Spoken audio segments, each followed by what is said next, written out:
ድርጅትን ወይም ፓርቲን መስደብና ማንቋሸሽ ይችላል፣ ግን እንደ ህዝብ የአማራን የትግራይንና የኤርትራን ህዝብ መሳደብ የአብይን ነውረኝነቱን ያሳያል ሲል አርበኛ አበበ ፈንታው ገለጸ። በአርሲ አካባቢ ያሉ ኦርቶዶክሳውያንና አማራዎች ከሚቀርባቸው የአማራ የፋኖ አደረጃጀት ጋር ተቀናጅተው ራሳቸውን መከላከል አለባቸው ተባለ። የፋሽስቱ ብልጽግና አገዛዝ ሰራዊቱ እየፈረሰ ነው። 46 ክላሽ በመያዝ ከ50 በላይ ሰራዊት ፋኖን ተቀላቅሏል። መሪጌታ በላይ አዳሙ ተደብድበዋል። ቄስ በላይ መኮንን ከተከበሩ መሪጌታ በላይ አዳሙ የማይከበሩበት ምክንያቱ ምንድነው ሲሉ የተከበሩ ዮሐንስ ቧያሌው ገለጹ። ሰላም ጤና ይስጥልን ውድ የበለስ ሚዲያ ቤተሰቦቻችን፣ ለዕለቱ እናንተን ይመጥናሉ ብለን ያሰብናቸውን መረጃዎች ይዘን መተናል። እስከ ፍጻሜው አብራችሁን ቆዩ። ድርጅትን ወይም ፓርቲን መሳደብና ማንቋሸሽ ይቻላል፣ ግን እንደ ህዝብ የአማራን የትግራይንና የኤርትራን ህዝብ መሳደብ የአብይን ነውረኝነቱን ያሳያል ሲል አርበኛ አበበ ፈንታው ገለጸ። አርበኛ አበበ ፈንታው ስለ አብይ አህመድ የፓርላማ ንግግርና ስለ ፋኖ ወቅታዊ አቋም ከሮሃ ቲቪ ጋር ሰፋ ያለ ቃለ መጠይቅ ያደረገ ሲሆን ከሌሎች ምሳሌና አርአያ የነበረች ሀገር በአረመኔው በአብይ አይነት ሰው መመራቷ ትልቅ የታሪክ ስብራት ነው። ፓርላማ ውስጥ ያሉትም ሀገርን ያዋረዱና አሻንጉሊቶች ናቸው። ፓርላማው ላይ የነበረው ንግግር ሞኝ ባያፈር አይነት ነገር ነው ሲልም ገልጾታል። ትግሉን በንቀት የማየትና ፋኖ ሽፍታ ነው የሚል አገላለጹን እንዴት አየኸው ተብሎ ለተጠየቀውም አበበ ፈንታው ሲመልስ አብይ አህመድ በፋኖ ትግል ምን ያህል እንደተሽመደመደ የሚያሳይ ንግግር ነው ሲያደርግ የነበረው። አብይ ድላችንን ሳያይና ሳይዋረድ እንዲሞት አንፈልግም። በፋኖ እየደረሰበት ያለውን ሽንፈት ለመሸፋፈን የሌሎች ሀገሮች ተላላኪና አጀንዳ ተሸካሚ አድርጎ የተናገረበት መንገድ ምክንያት አልባ ሰው ስለሆነና ራሱ ተላላኪ ስለሆነ ነው። እኛ ከነፍጥ ወይም ከጦርነት ውጪ አማራጭ አቅርበንለት የነበረ ሲሆን ግን አሻፈረኝ ብሎ እኛም አፈሙዝ አንስተን እየተፋለምነው እንገኛለን። ፕሮጀክቶችን አጥፎ ቢሊዮን ብር መድቦ ዘመናዊ መሳሪያዎችን ቢጠቀምም ማሸነፍ ስላልቻለ ነው ተስፋ የቆረጠ ንግግር የሚያደርገው ብሏል። አብይ አህመድ በትጥቅ ትግል አታሸንፉንም እያለ ቢናገርም በእኛ ዕድሜ ደርግም ሆነ ራሱ የሚመራው ብልጽግናም በጦርነት ነው ወደ ስልጣን የመጣውና ይህ ደግሞ እኛም እናሳኳለን፣ የስልጣን ባለቤትም እንሆናለን። እሱ ሳይሞት እኛን ቤተ መንግስት እንዲያየን የምንፈልገውም ለዚህ ነው ብሏል አርበኛ አበበ ፈንታው። አረመኔው አብይ አህመድ ከኔ በላይ ለሰላም እጁን የዘረጋ የለም ብሎ ቢናገር ከሱ በላይ ጦረኛና ሰላም ነሺ ሰው የለም። እኛና ህዝባችን ከዚህ ቀድሞ በሰላማዊ ሰልፍና በብዙ ነገር በሰላም መብታችንን ስንጠይቅ ነበር። ግን የሰላም በሮች ስለተዘጉ ወደ ጦርነት ገብተናል። አብይ አህመድ አንድ የሰራው ጥሩ ነገር በሰላም ሰበብ አታሎ በሰበሰባቸው ፓርቲዎችና ግለሰቦች ምክንያት ለፋኖ ስራ አቅልሎልናል።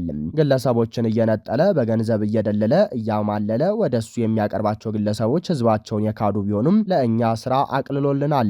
ሸኔና ሽፍታ እያለ ፋኖን ቢጠራም ዋናው ሸኔና ሀገር አፍራሹ ቤተ መንግስት ያለው አብይ ነው። አበበ ፈንታው አክሎም የኢትዮጵያ ህዝብ ሁሉም ያውቃል፣ ነቅቷል። በጨቅላው አብይ ከንቱ ንግግር የሚታለል የለም ብሏል። በአሁኑ ሰዓት ኢኮኖሚው በተበላሸበት የአፍሪካ መዲና የተባለችው አዲስ አበባ ሰላሟ አስተማማኝ አልሆን ብሎ ዓለም አቀፍ ጉባኤያት ወደ ሌሎች ሀገራት ተዘዋውረዋል። አብይ አህመድ የህዳሴውን ግድብ ግንባታው ሳያልቅ የመረቀና የውሸት ፕሮፓጋንዳ ለዓለም ህዝብ የተናገረ ወራዳ መሪ ነው። ስለ ኤርትራ መንግስትና ህዝብ ላይ የተናገረውን በተመለከተም አሰብ ወደብ ያለው ጠላት ሀገር ላይ ሳይሆን ከህዝባችን ኤርትራ ዘንድ ነው። ወደብም ሆነ ምንም ነገር በንግግርና በሰለጠነ ፖለቲካ እንጂ ማሳካት የሚቻለው በከንቱ ፉከራ አይደለም። የሚችለን የለም እያለ የሚነደፋውም አብይ አህመድና ጦር መሪዎችን ከዚህ በፊት በነበረው ጦርነት እንዴት እንደፈረጠጡ እናውቃለን። አብይ አህመድን አምኖ የሚዋጋ ህዝብ የለም። ማንንም ይዞ አይዋጋም። ጀነራሎች ራሱ ተው ሰራዊት የለንም እያሉት ነው። ጦርነቱን አይጀምረውም፣ ቢጀምረውም ለመሸነፍና ለመሸሽ ነው። አብይ አህመድ ወደብ እያለ የሚናገረውና ጦርነት ልጀምር ነው የሚለው ለኢትዮጵያ አዝኖ አይደለም። አብይ ኢትዮጵያን አይወድም፣ በጭራሽ አይወዳትም። አስሩን የሚጨብጠው ሽንፈቱን ለመሸፈን ነው ሲል ነው አበበ ፈንታው የገለጸው።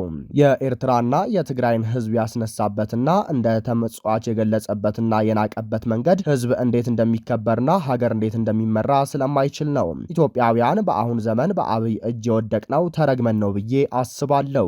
ለህፃን ልጅ ብርጭቆ እንደማይሰጠው ሁሉ ለአረመኔው አብይም ሀገር ሊሰጠው አይገባም ነበር። እኛም እንደ ፋኖ ለህዝብና ለሀገር ነው የምንታገለው። በቻልነው መጠን በትክክለኛው ሀዲድ እየተጓዝን እንገኛለን። ድርጅትን ወይም ፓርቲን መስደብና ማንቋሸሽ ይችላል፣ ግን እንደ ህዝብ የአማራን የትግራይንና የኤርትራን ህዝብ መሳደብ ነውረኝነቱን ያሳያል ሲል ነው አርበኛ አበበ ፈንታው ሐሳቡን ያጠቃለለው። በአርሲ ሀገረ ስብከት ያለውን ግድያ የፈለግነውን ያህል ብንጮህም መንግስት ምላሽ አይሰጥበትም። ቤተ ክህነትም ጫና አድርጎ እስከ መጨረሻ የሚፈታበትን መፍትሄ ሊያመጣ አይችልም። በአጭሩ አሁን ያለውን ስርዓት የወረበሎች ስብስብ ስለሆነ ሰላማዊ የሚባል ትግል አይገባውም ተብሏል። የመጨረሻ አማራጭ አድርገን ከልምድ እንዳየነው ይህንን ዘግናኝ ጭፍጨፋ ሊያስቆመው የሚችለውን መንገድ ብቻ ነው መጠቀም ያለብን ተብሏል።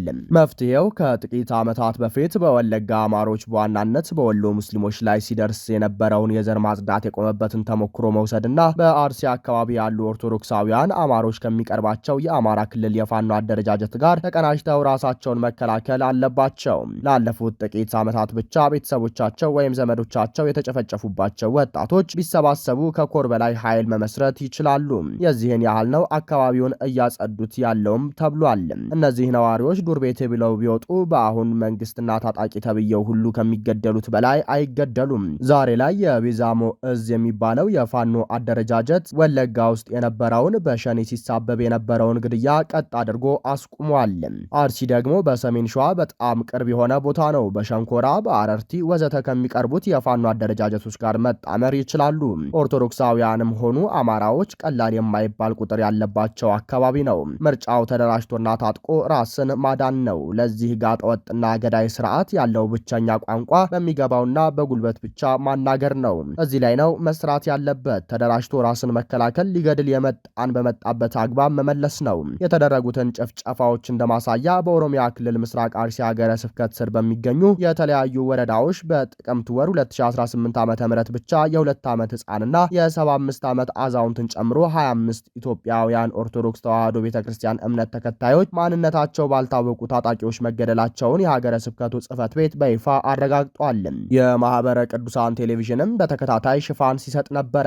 የሀገረ ስብከቱ ዋና ስራ አስኪያጅ ሊቀ ሕሩያን ታምራት ወልዴ ለቤተክርስቲያኗ መገናኛ ብዙሃን እንደገለጹት የሀገረ ስብከቱ አስተዳደር ጉባኤ ከተለያዩ ወረዳዎች የደረሱትን ሪፖርቶች ከመረመረ በኋላ ጥቅምት 19 ቀን 2018 ዓ.ም ባካሄደው ስብሰባ ዝርዝር መረጃውን ለመንበረ ፓትርያርክ ጠቅላይ ጽሕፈት ቤት በደብዳቤ ልኳል።